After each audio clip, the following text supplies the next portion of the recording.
जय जय शङ्कर हर हर शङ्कर जय जय शङ्कर हर हर शङ्कर जय जय शङ्कर हर हर शङ्कर जय जय शङ्कर அத்வைதம் தெய்வத்தின் குரல் 6ஆம் பாகம்.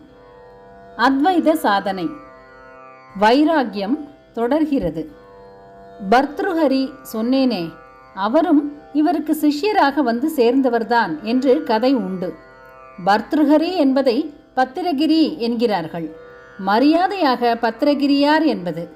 உஜ்ஜயினியில் ராஜாவாய் இருந்த பத்திரகிரியார் ஆண்டியாகி திருவிடைமருதூர் கோவில் மேலகோபுர வாசலில் பிக்ஷை வாங்கிக் கொள்வதற்காக ஒரு ஓடு மட்டும் வைத்துக்கொண்டு உட்கார்ந்திருந்தாராம். குருவான பட்டினத்தாருக்கும் சேர்த்து பிக்ஷை வாங்கி வந்து கொடுப்பாராம். பட்டினத்தார் கீழ கோபுர வாசலில் உட்கார்ந்திருப்பாராம். குபேராம்சமானவரும் உஜ்ஜயினி ராஜ்யாதிபதியாய் இருந்தவருமான 2 பேர் அப்பேற்பட்ட வைராகியத்தோடு ஆண்டிகளாக இருந்திருக்கிறார்கள். அப்படியும் பத்திரகிரியாருக்கு வைராகியம் போதவில்லை என்றே பட்டினத்தார் நினைத்தாராம். ஏனென்றால் பிக்ஷை வாங்குவதற்கு திருவோடு வைத்திருந்தாரல்லவா. அதனால் பட்டினத்தாரிடம் ஒரு ஏழை போய் அன்னம் யாசித்தானாம். கோவிலில் இருந்த மகாலிங்க சுவாமியேதான் அப்படி ஏழை ரூபத்தில் போனது என்பார்கள்.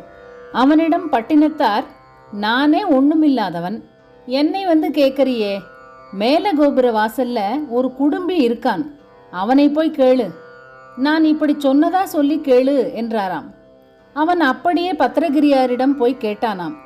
நம்மை குடும்பி என்றாரா குருநாதர் என்று க்ஷணம் நினைத்தவுடன் அவருக்கு புரிந்து விட்டதாம். ஒரே உடைமையாக அவரிடம் இருந்த ஓட்டையும் போட்டு உடைத்து விட்டாராம். இன்னும் சுவாரஸ்யமாக இந்த கதையில் வருகிற சமாச்சாரம் எல்லாம் நான் சொல்லவில்லை. அதிலே போனால் சாதனை சமாச்சாரம் சொல்லி முடிக்க போது இருக்காது. வைராகியத்தை பற்றி சொல்லும்போது இப்படிப்பட்ட உதாரண புருஷர்களை சொன்னால் இன்னும் கொஞ்சம் ஆழமாக இறங்கலாம் என்பதால் கொஞ்சம் சொன்னேன். ஓடு நமக்கு உண்டு பாடியவரே அப்புறம் ஓடு வைத்து கொண்டவனும் சம்சாரிதான் என்ற அளவுக்கு போன மாதிரி பிரம்மேந்திராள் வாழ்க்கையிலேயும் ஒரு சம்பவம் சொல்வதுண்டு. கையையே மடித்து தலையணையாக வைத்துக்கொண்டு ஆகாசமே போர்வை, கட்டாந்தரையே மெத்தை, விரக்தி என்பவளே பத்னி என்று சயனித்துக் கொண்டிருக்கும் துறவி ஆனந்த பரவச சமாதி என்ற நித்திரையில் ஆழ்ந்திருக்கிறான் என்று அவர் பாடியிருக்கிறார்.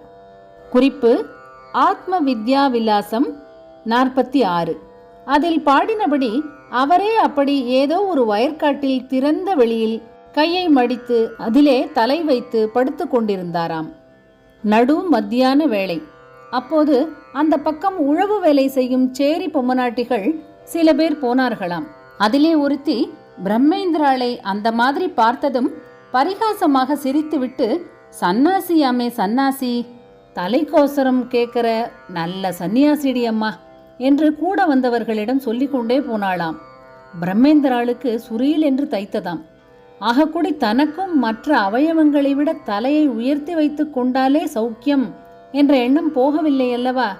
அது போகாத வரையில் நாம் என்ன சன்னியாசி, அம்பாளேதான் அந்த பஞ்சம பெண் வாய் வழியாக உபதேசித்து விட்டு போயிருக்கிறாள் என்று நினைத்து தலைக்கு வைத்து கொண்டிருந்த கையை எடுத்துவிட்டு அப்படியே கிடந்தாராம்.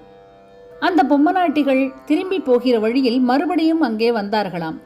அப்போது முதலில் பரிகாசம் பண்ணின அவள் அதே மாதிரி மறுபடியும் சிரித்தாளாம்.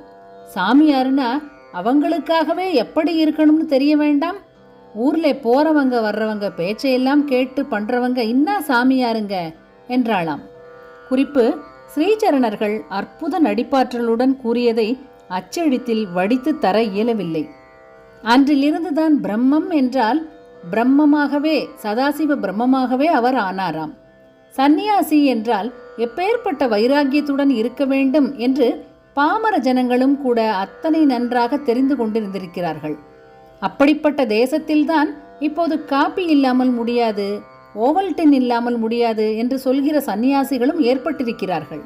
கேட்டால் நாங்கள் சந்நியாசத்திற்கும் மேலே போன அதிவர்ணாசிரமிகள், அந்த பஞ்சமஸ்திரீ சொன்னார் போல நாங்கள் என்ன பண்ணணும் பண்ண வேண்டாம் என்பது எங்களுக்கே தெரியும் என்பார்கள். இந்த மாதிரி புரளி பண்ணாமல் நிஜமாக ஆத்ம ஞானம் அடைய வேண்டும் என்றால் அதற்கு வைராக்கியம் ரொம்ப ரொம்ப ரொம்ப அவசியம். பட்டென்று ஒரு வைராக்கியம் மட்டும் வந்துவிட்டால் போதும். என்றைக்கு அப்படி வருகிறதோ அன்றைக்கே சந்நியாசியாக வீட்டை விட்டு புறப்பட்டு விடு. யத ஹரேவ விரஜேத் தத ஹரேவ பிரவ்ரஜேத் என்று சொல்லியிருக்கிறது. குறிப்பு ஜாபாலோபனிஷத் 4. அதாவது சந்நியாசத்தை கூறும் வேறு சில உபனிஷத்துகளிலும் இந்த மந்திரம் இடம்பெறுகிறது. இதொன்றும் சாஸ்வதமான ஆனந்தமாக இல்லையே என்ற வெறுப்பிலே மட்டும் வீட்டையும் கர்மாவையும் விட்டு பிரயோஜனமில்லை. அது ஒரே வறட்சியாகத்தான் போகும். சாஸ்வத ஆனந்தமாக உள்ள ஆத்மாவை பற்றிய சிந்தனையோடு கூட சேர்த்தே இந்த வெறுப்பையும் ஏற்படுத்தி கொண்டால்தான் சரியான சாதனையாகி அந்த நித்யானந்தத்தில் கொண்டு சேர்க்கும். சித்தியான அப்புறம் வெறுப்பும் அடியோடு மறைந்து பிரேமமயமாய் இருக்க முடியும்.